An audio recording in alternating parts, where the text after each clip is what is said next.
Hi, I'm Raylyn Worcester, and this is Spreading the Word. That's Word with a capital W, as in the written word, the Bible, and the Word made flesh, Jesus Christ. So I'm getting ready to share with you part 12 of Without Faith. When we left off, we found Imelda at Camp Bouse. It was her first day, and she witnessed firsthand the fate of the fervents.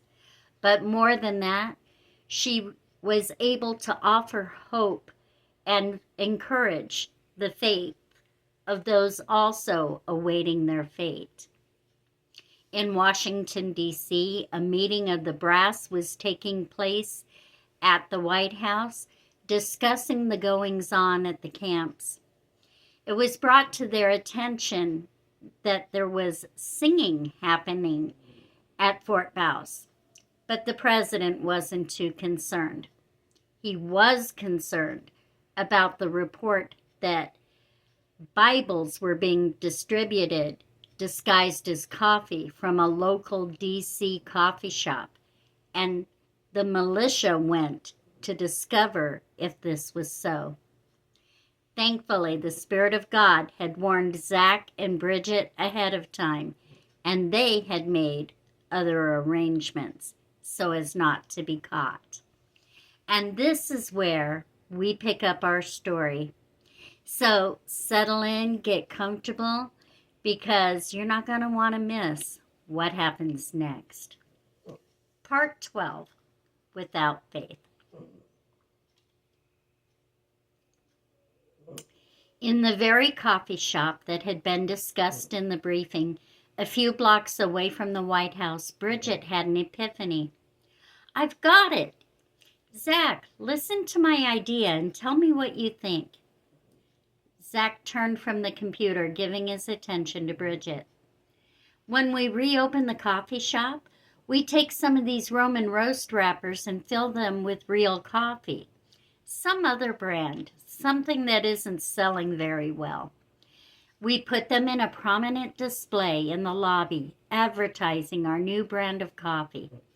Then, if the militia comes in looking for Roman roast packages, they can open them and find coffee. Maybe I'll even brew them a cup. If anyone else wants to buy them and try our coffee, they can. It's a way to cover up our covert operations and move stock that isn't selling in one fell swoop. Zach jumped up and hugged Bridget. You're a genius, he exclaimed. And you were afraid you couldn't run a business. Realizing he was still pressed against her, Zach quickly released Bridget and took a step back. Bridget was flushed with excitement, but neither of them really believed it was only because of her idea for the business. Ohio. It was the first day of the fourth run at the Oklahoma City processing plant and the first day of work for Gloria and Dylan at Fort Hays in Columbus, Ohio.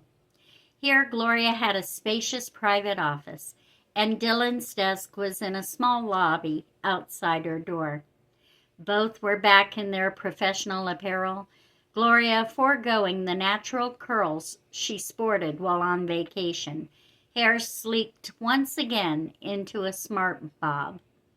Dylan had gotten another haircut before returning to work, and now both were ready and eager to start their new jobs. Unlike Fort Benjamin Harrison, which was located in a concealed part of a public attraction, totally hidden from the rest of the world, Fort Hays was a complex of buildings still in use in downtown Columbus, Ohio. As recently as 2024, it was used as a metropolitan education center and a public magnet school for students interested in intense academic and arts curriculum. After President Bright's election in 2028, it was rebuilt as an exclusive private school with a rigorous entry process that qualified few to attend. In truth, These applications were all thrown out, and the private school became the indoctrination center, which would be used to reprogram children and teens rounded up with those arrested for religious activity. So this camp operated right out in the open. Its students seen walking the campus, the citizens of Columbus unaware that they were not ordinary students learning ordinary curricula at an ordinary school. There was no need for high walls or fences. The children here were made to believe they were at a special boarding school for highly gifted children, and it was an honor and a privilege to be here. They would make their parents so proud when they graduated the program and returned home. This was the belief and attitude of the children and teens at Fort Hays once they'd been there a while. When they first arrived, they were all scared and missing parents they had been separated from abruptly. The administrators at Fort Hays were educators. They had no clue how to deal with the emotional needs of the children. This was the reason for the Supreme General's call this morning to his personal liaison. "Good morning, Gloria," the general said as his face popped up on Gloria's phone. "Welcome to Fort Hays. I trust you and your assistant had a good vacation and your trip to Ohio was uneventful." "Oh, yes, General. We had a wonderful time. Thank you again." He nodded acknowledgement of her gratitude and continued. "It's going to be a busy year for you now, with little time off, I'm afraid. I wanted you to enjoy yourself while you could." Gloria smiled her thanks. The general got to the point of the call. "There is an issue at this camp that will require your attention." "Yes, General?" "It seems the children are having a tough time adjusting to their unfamiliar environment, missing parents, that sort of thing. I need you to find a solution." "Of course, General. I will be awaiting your suggestions." "As soon as humanly possible, General." "Very good, then. Good day, Gloria," the general said, and the screen went black.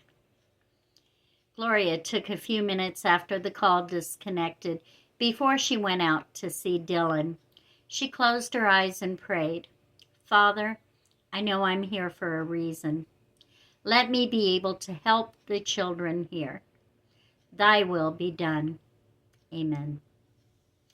"Okay, Dylan," Gloria said, emerging from her office. "Let's start with the tour of the grounds." She placed her phone, set to video, in the top pocket of her suit jacket. White light blinking discreetly, and they were off. A school bell rang as Gloria and Dylan entered the large building in the center of the campus. A woman approached them. "Hello, Miss Vincent. We were told you were coming. We are honored to have you. I am Mrs. Delmonico, the overseer here. This is the assembly building. The bell you just heard was the 8:50 a.m. bell that signals all the students to head here.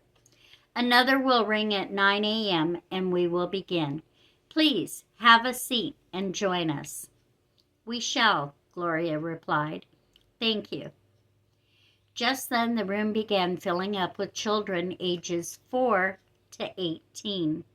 They all found chairs in the huge auditorium. Some were loud and rambunctious, others quiet and reserved, but all settled down as the second bell rang. Mrs. Delmonico walked briskly to the front of the room and spoke into the microphone placed there. "Please stand for the Pledge of Allegiance." Gloria remembered the Pledge of Allegiance from her school days. She thought it had been outlawed. At first, they just removed the "One Nation Under God" part. Then most schools abandoned the pledge altogether. It warmed her heart to know they were using it here. A slot in the ceiling opened and a screen lowered from it. On the screen was a flag, but it was not the stars and stripes of the United States flag. It was the rainbow flag used by the LGBTQ nation, the pride flag. Beneath the flag on the screen was the pledge the children were to recite. Right hand over your heart, words are on the screen. All together now. I pledge allegiance to the flag of diversity in new America and to the unlimited genders for which it stands, one people under militia, with liberty to be what you want to be and equality for all. Sickened, Gloria stood. She could see a vein pulsing beneath Dylan's jaw. The patriot was angry at the way the nation's flag and pledge had been replaced. They had seen enough here for now. They would continue their tour. The next stop was the nursery. The nursery was a large room that looked like a daycare center, with blocks and books and toys scattered across the floor.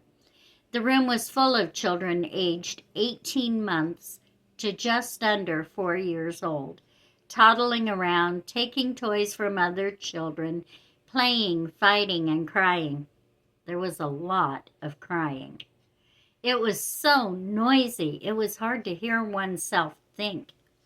The only workers in the room were men who seemed at a loss how to handle the chaos in the room.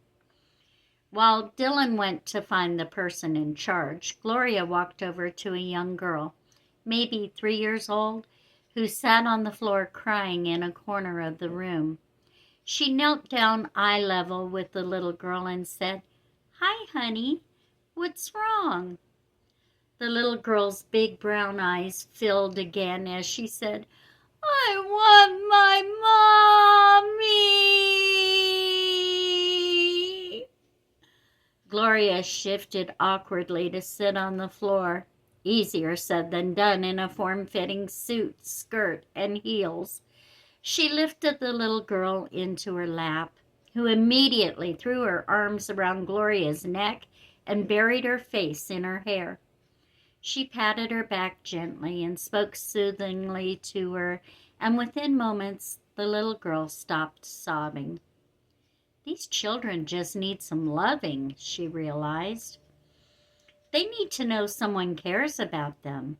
They're afraid and would benefit from some nurturing. Gloria turned the little girl to face her and asked her name. "Maggie," the little girl replied. "I'm Gloria. I'm sorry your mommy's not here, Maggie. I hope you will see her again soon. Until then, will you be my friend?" Maggie gave a watery smile and nodded. "No more crying now, okay? I've got to go do some work, but I will come visit again. Could you draw me a pretty picture while I'm gone?" Maggie nodded and jumped up to find some crayons. Gloria made her escape.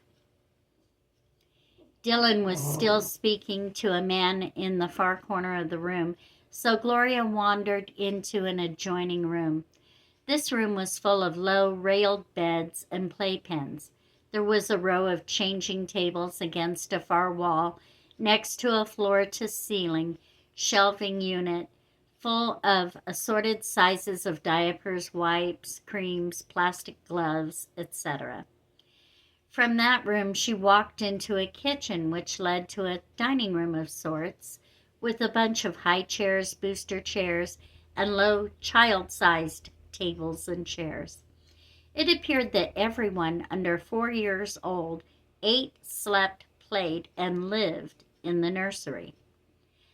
Where were the babies that were rounded up with the mothers that were arrested? She wondered. Gloria walked back into the main room of the nursery as Dylan finished his conversation and crossed the room to join her. Walking to the next building, he shared his findings. It turned out that all infants under a year and a half were taken from the processing center and anonymously dropped off at hospitals and fire stations throughout Oklahoma City. Babies weren't a threat and were too young to be taught anything, so they were of no use. Hospitals and fire stations were obligated to take abandoned infants, no questions asked, and find homes for them. An easy solution to the processing center's problem.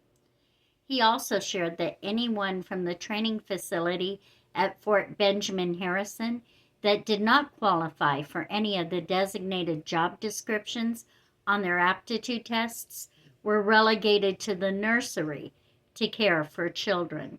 That's how the men they met today came to be there. The next few buildings were all classrooms. Gloria asked Dylan to find and pick up a copy of any textbooks, worksheets, or teaching materials in the rooms, and she would observe the classes. The first building was designated for gender studies. It was divided into 2 different classrooms. Gloria went into the one for ages 4 to 8 first, sending Dylan into ages 9 through 18. Then they would switch. She walked to the rear of the room and sat in a rather cramped school desk to observe. The teacher had 1 boy and 1 girl, both around 5 or 6 years old, if she had to guess, up front and was asking them questions. She asked a cute little girl with blonde curly pigtails her name. Lizzie. Lizzie, are you a boy or a girl? Lizzie giggled shyly and said, Silly, I'm a girl. How do you know you're a girl? The teacher asked. 'Cause I wear dresses and play with dolls and I'm pretty. Yes, you are, the teacher said. What if you wore pants? Would you still be pretty? Yes, but I like dresses. Have you ever played with a football, Lizzie? Once, with my cousin Jacob. Was it fun? The little girl nodded. Don't boys play football, Lizzie? She nodded again. So if you wore pants and played football, then you would be a boy, right? Lizzie looked confused. I don't know. Lizzie put her thumb in her mouth, something she probably hadn't done for years. The teacher turned to the other child. What's your name? Oscar. Oscar, are you a boy or a girl? I'm a boy. I wear pants. I play football. I'm strong. He flexed his arms, showing his muscles. Do you ever help your mom in the kitchen, Oscar? Yeah, we make chocolate chip cookies. I get to stir. I thought only girls cooked, the teacher said, pretending to be confused. No, boys cook too. I watch Gordon Ramsay on TV. That's right, the teacher said. Anyone can wear dresses or pants. Anyone can be pretty or strong. Anyone can play football or cook. Anyone can be a girl or a boy. It's up to them to decide what they want to be. Understand? Then she made both children strip down to their underwear and put on each other's clothes. See, she said, your new name is Oscar, she told the little girl wearing pigtails, a t-shirt with a frog on it, and jeans that were too big on her. Your new name is Lizzie, she told the boy in the frilly yellow dress with daisies. Class, say hi to Lizzie. She's pretty. The class said, Hi, Lizzie, in unison. Lizzie, you can go sit down. The little girl started to move. The teacher stopped her. No, you are Oscar. Lizzie in the yellow dress may go sit down. Class, this is Oscar. Oscar is strong. Oscar, can you show me your muscles? The little girl shook her head sadly and started to cry. "I don't like this game," she said. "This is not a game. This is real life. You've all been playing make-believe all these years. I'm going to teach you who you really are. Oscar, return to your seat." "I want my dress back," she whined. "It's my favorite." "No, that's Lizzie's dress. Now go sit down." She returned to her desk, whimpering softly. Then the teacher called 2 more children up front. Gloria's eyes swam, but the eye of her camera phone had seen and heard everything clearly. She headed for the building designated for the older kids. She could only imagine what they were being taught. She passed Dylan on the way, his arms full of books and papers. Gloria suggested he take them to their office before he went to the younger kids' classroom. As before, Gloria entered the classroom and took a seat at a thankfully much larger desk at the rear of the room to observe. "So let's review," an obviously male teacher in a dress with fake boobs and makeup said. "There are 78 acceptable gender identities, as you will see on the handout. Today we are learning those that start with A and B, which are up here on the screen. We will go over them one more time. Tomorrow you will be expected to have them memorized and be able to tell me what they mean when you are called upon. So you might want to study this evening as well.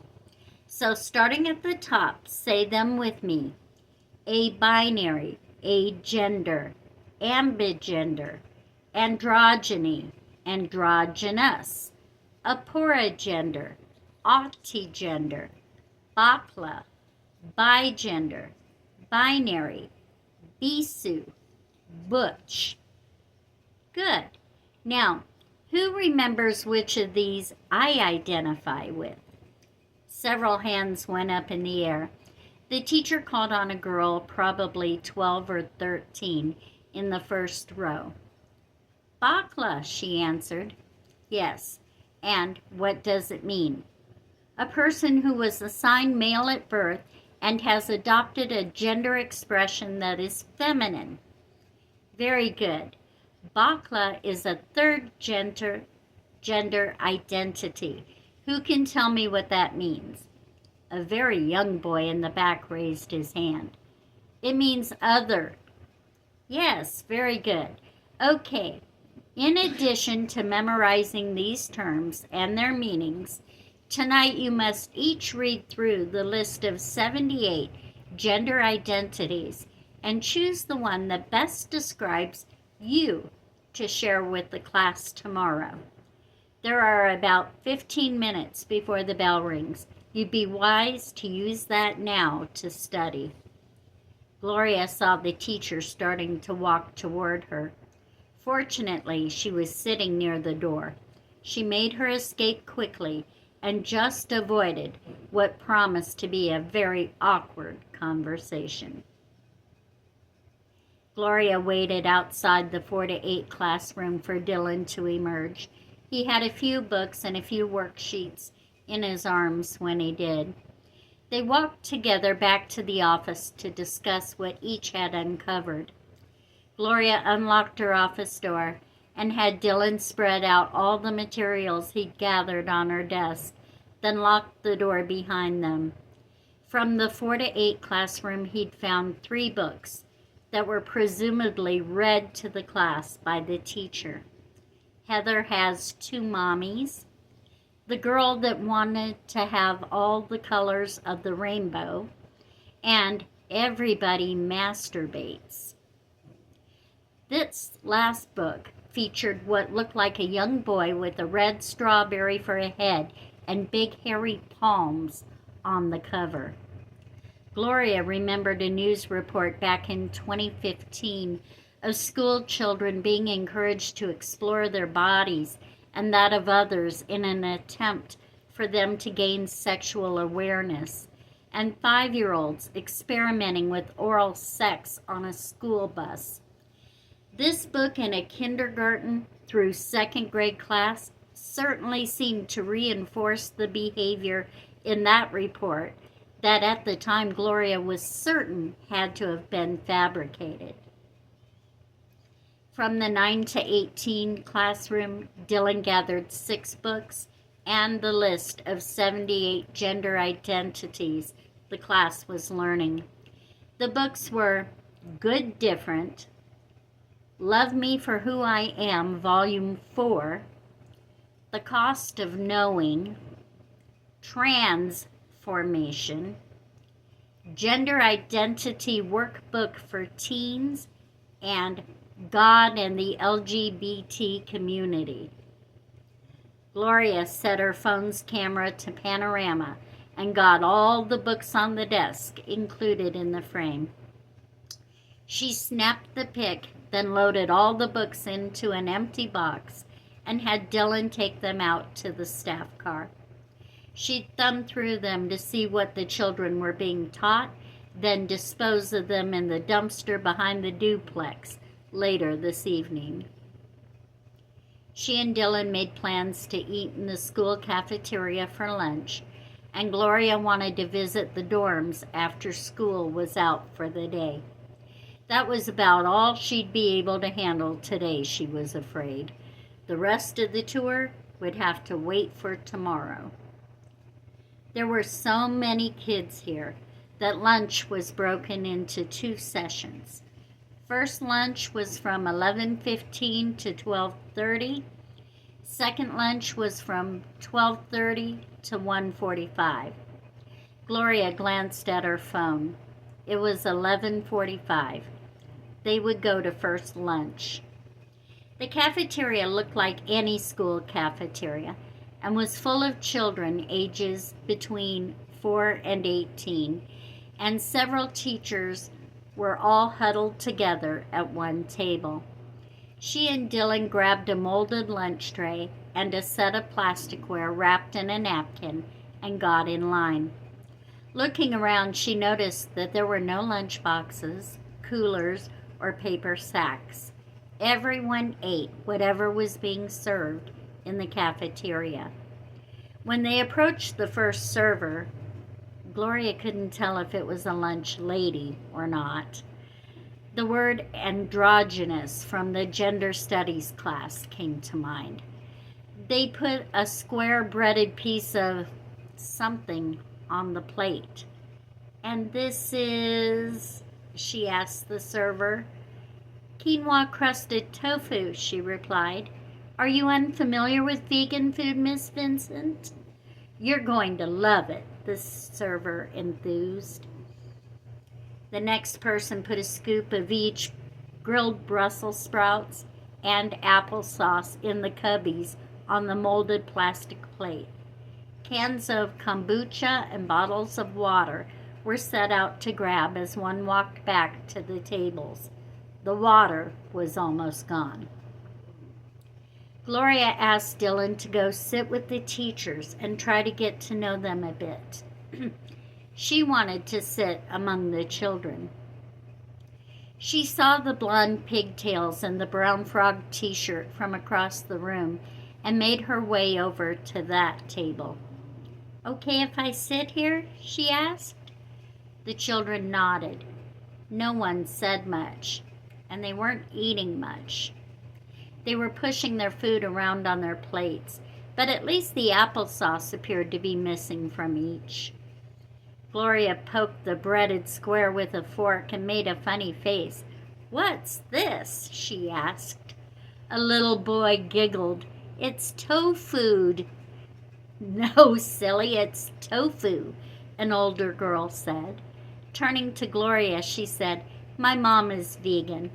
It's an acquired taste. At first, tofu doesn't taste much like anything. You get used to it." Gloria bravely took a small bite on her fork and put it in her mouth. She wrinkled her nose as she did. The little boy giggled again. Suddenly, the little girl in the brown frog t-shirt started coughing and sputtering liquid coming out her mouth and nose.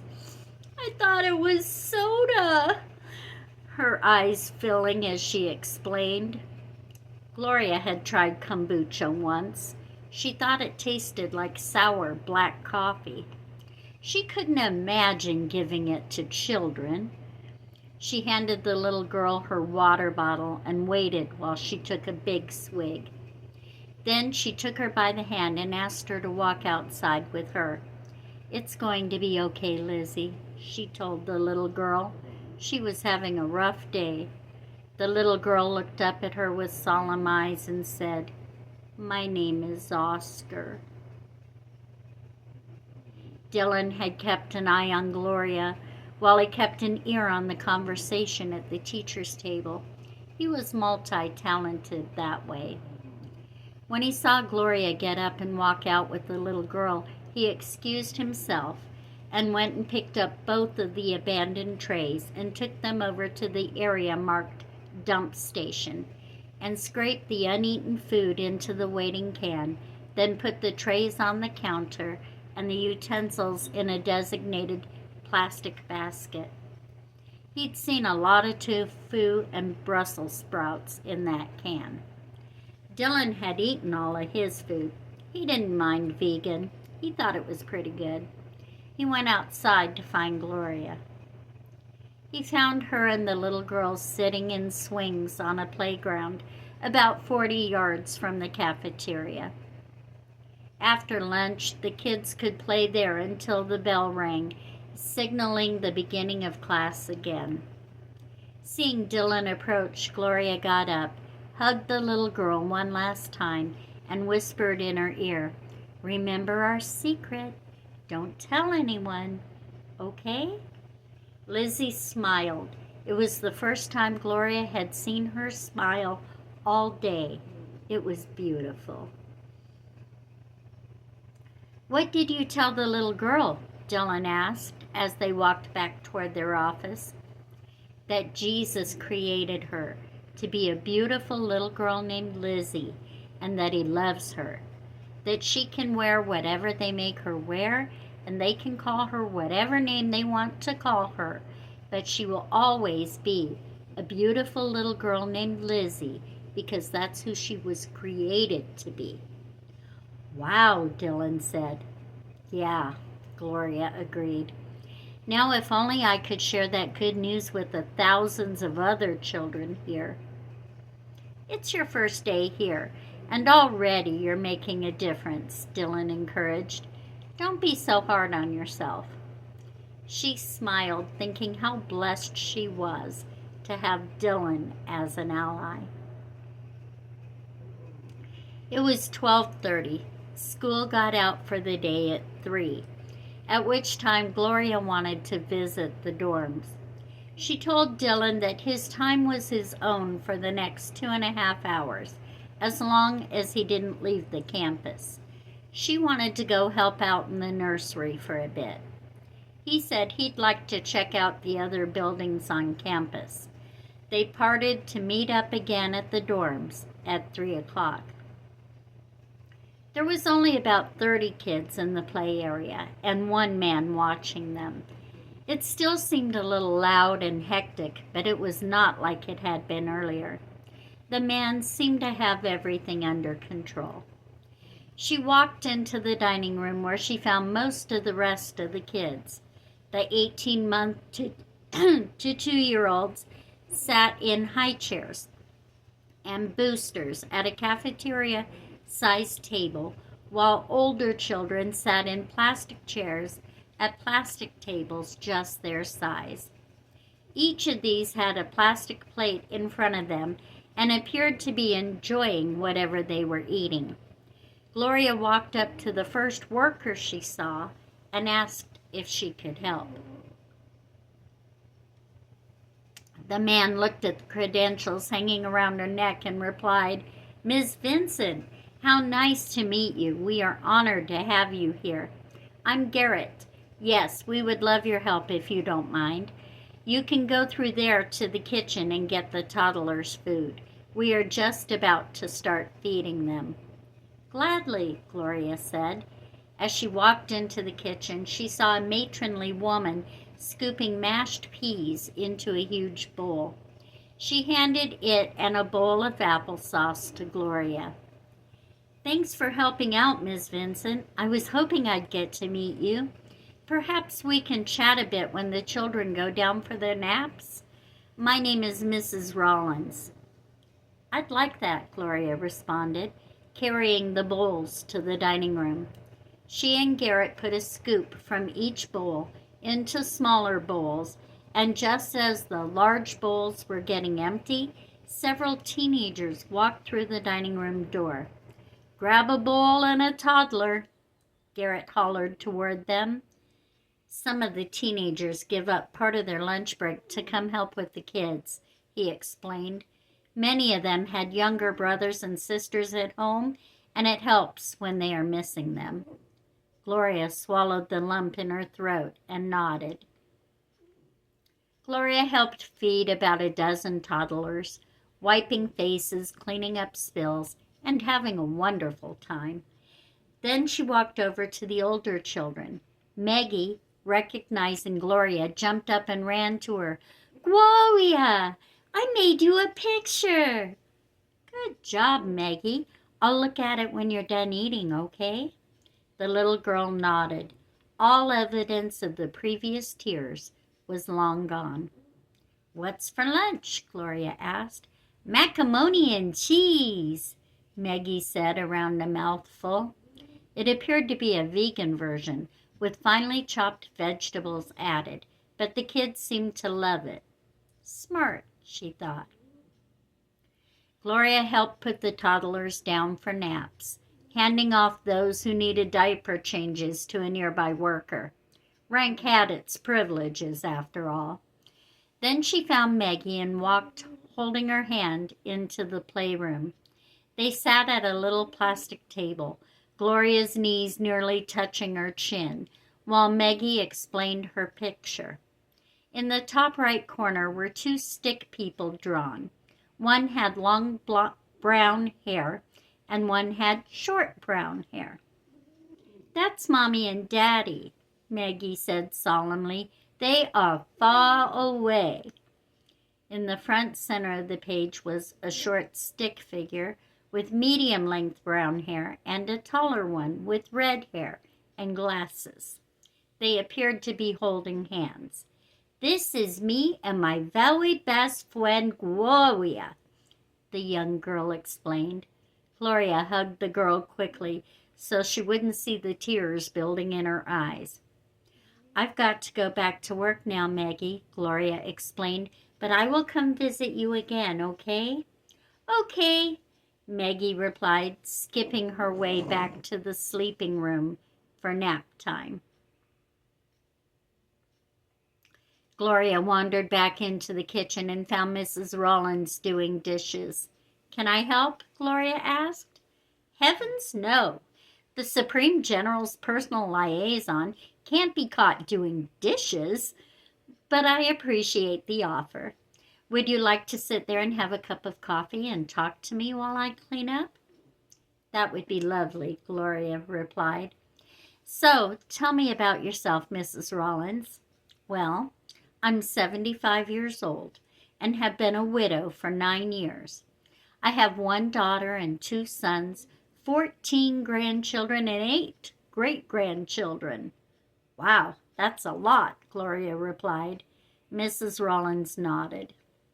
"I worked at the processing plant during the first run, in Processing B.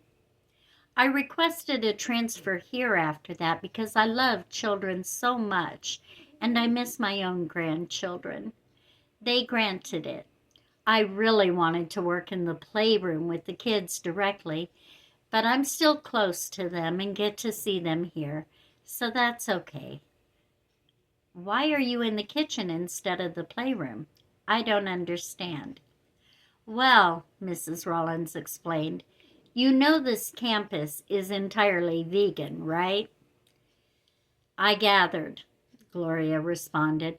"Well, I went vegan a few years ago when I was diagnosed with celiac disease, and being one of the few staff who actually knew how to cook vegan. I was needed either here or in the cafeteria, and I wanted to be with the little ones. I see, Gloria nodded. Well, thank you for the coffee and the lovely visit, Gloria said, rising from the table and handing her cup to the older woman, but duty calls. You must be very busy about many important things, Mrs. Rollins said. Thank you for spending some time with me. You remind me of my daughter. Everyone here is lonely and missing home, Gloria realized. She would do as much about that as she could. Just then a school bell rang. It was 3 o'clock. The afternoon had flown by. Gloria headed toward the dorms to meet Dylan. Gloria had a school schedule posted on the wall of her office.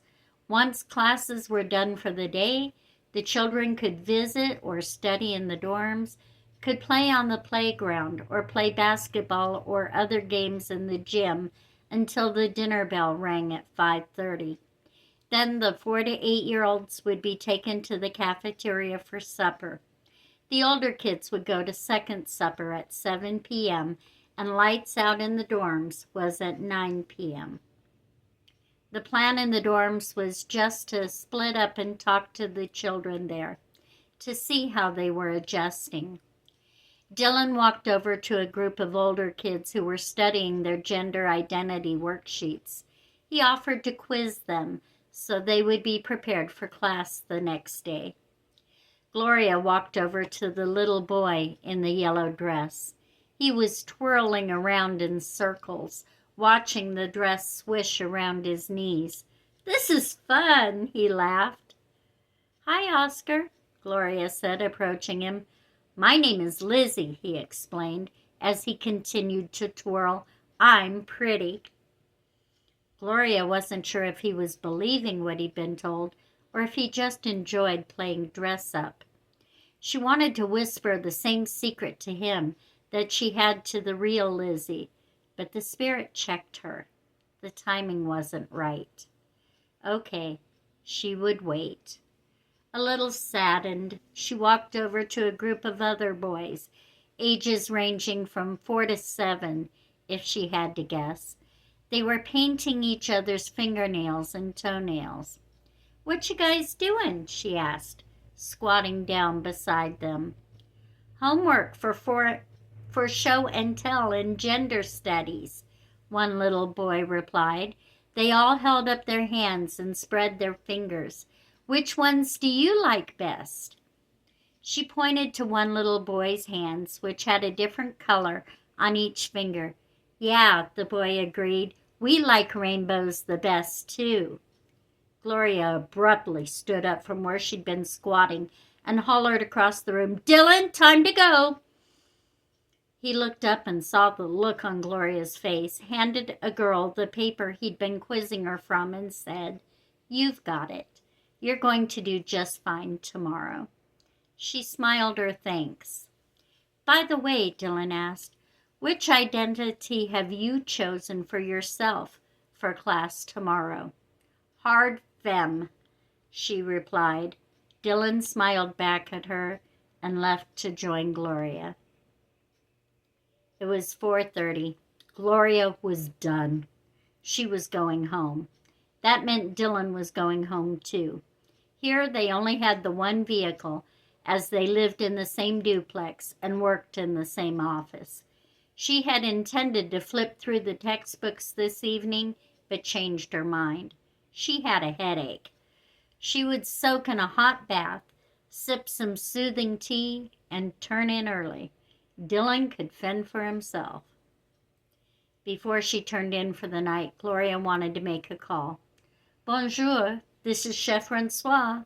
To whom have I the pleasure of speaking?" "Hello, Francois, it's Gloria." "Mon ami, so good to hear from you. All is well?" "Yes, all is well. I do have a little problem I think you may be able to help me with, if you will." "But of course, mon chéri, you need only ask."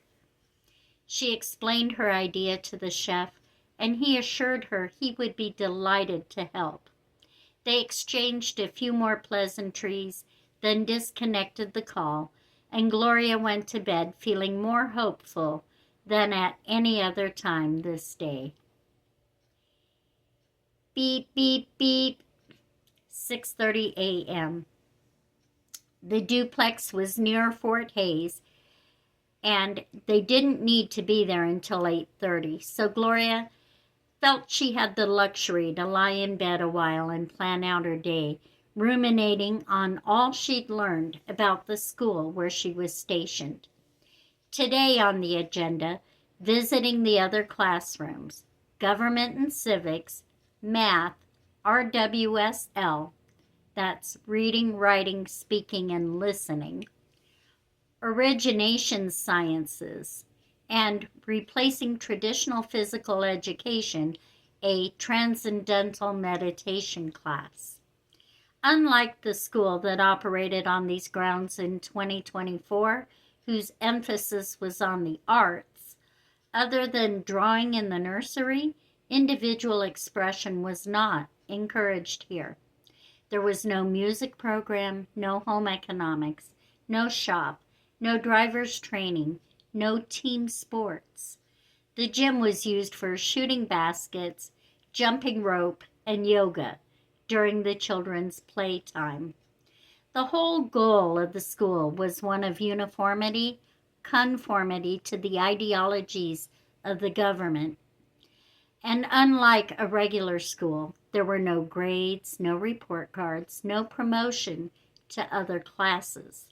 When a child reached age 19, he would be released with a freedom card into a different state from that which he'd been taken, and would become a productive citizen of New America, holding all the government values ingrained in him by the school. Those who wished to could be hired to work at various camps and processing centers. The hope was that by then, the children would no longer remember the families left behind, and if they did and found their way back to them, they would discover they no longer knew them or had anything in common with them. Sighing, Gloria got out of bed and headed for the shower and her closet.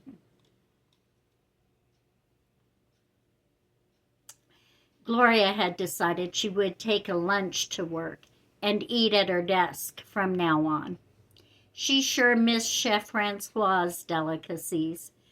She was preparing tuna salad sandwiches when Dylan knocked on her door, ready to go. She asked if he wanted one, but he said he was good eating in the cafeteria.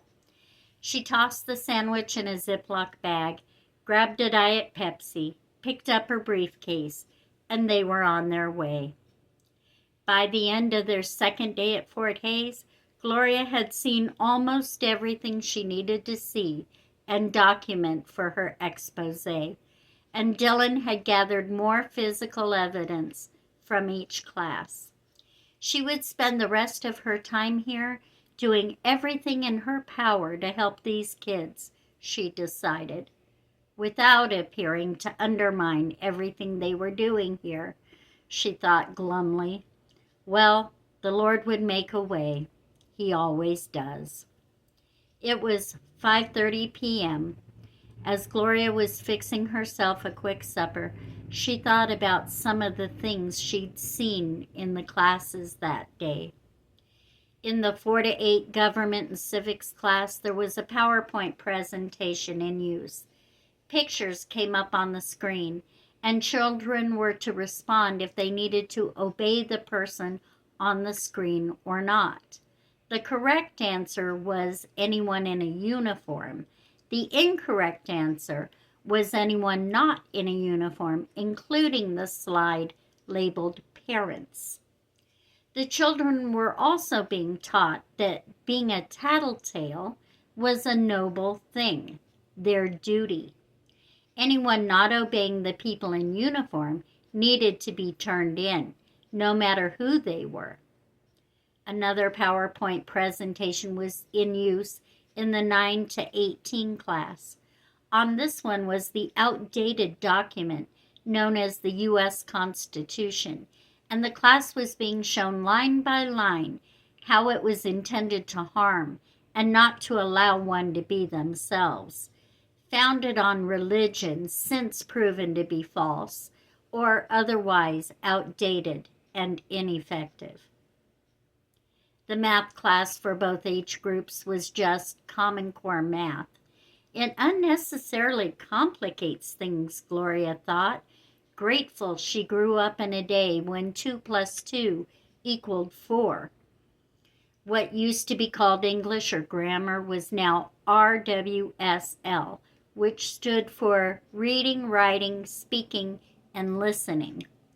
English and grammar were not taught. Rather, the focus was on what one should read and write, how one should speak and listen.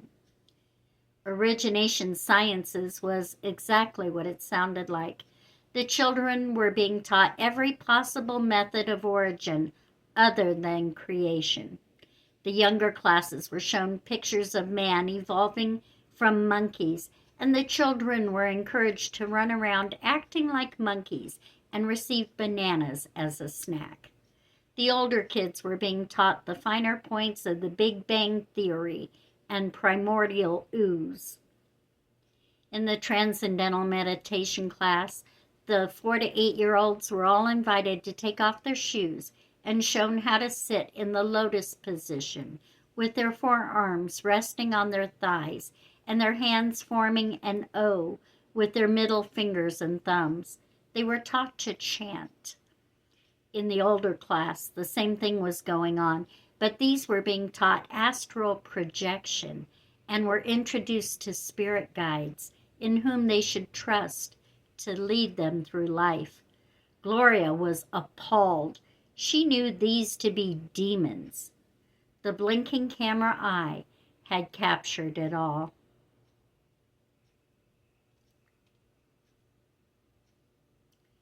And that's where we are going to end part 12 of Without Faith. What is Gloria going to be able to do to help the children in this place? There was so much wrong here, yet she had to appear to be the one in charge of enforcing all of that. Well, you'll want to stay tuned for part 13 to find out. As always, if you are enjoying this story, please share it with others so they can enjoy it too. And be sure to like and subscribe. And in this way, you too can help spread the word. Thank you, and God bless.